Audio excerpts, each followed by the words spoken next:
Yan, ito yung throttle body ng Ford Raptor. Throttle body. Throttle body. Yan, napakaliit lang ang throttle body niya, no. Napakalumi, clean na ngayon. Magaling sa EGR. Yan. Puro ano siya, oh. Dito gamit na gamit yung mga tools mo. 100 km yung tinakbo, di ba? 150. Oh, 150 km. Tingnan mo na kung gaano karumi. Ayun, napakarumi. Low power yan.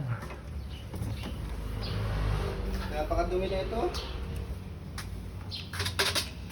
So ito yung ano niya, filter, fuel filter.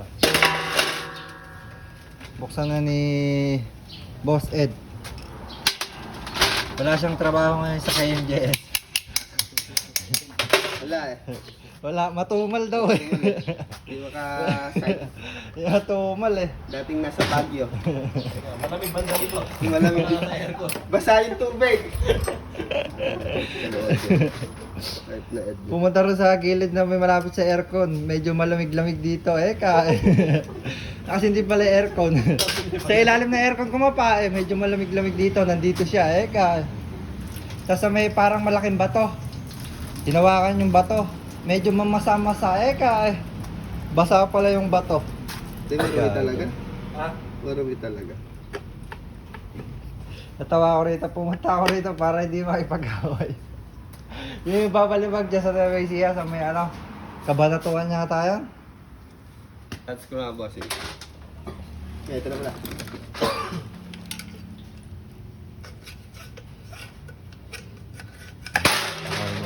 Yo, no? Napakagilas mo talaga, boss.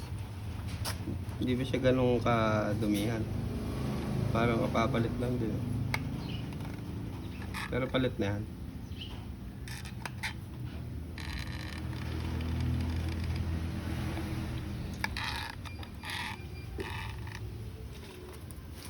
Sa ilong lang dito.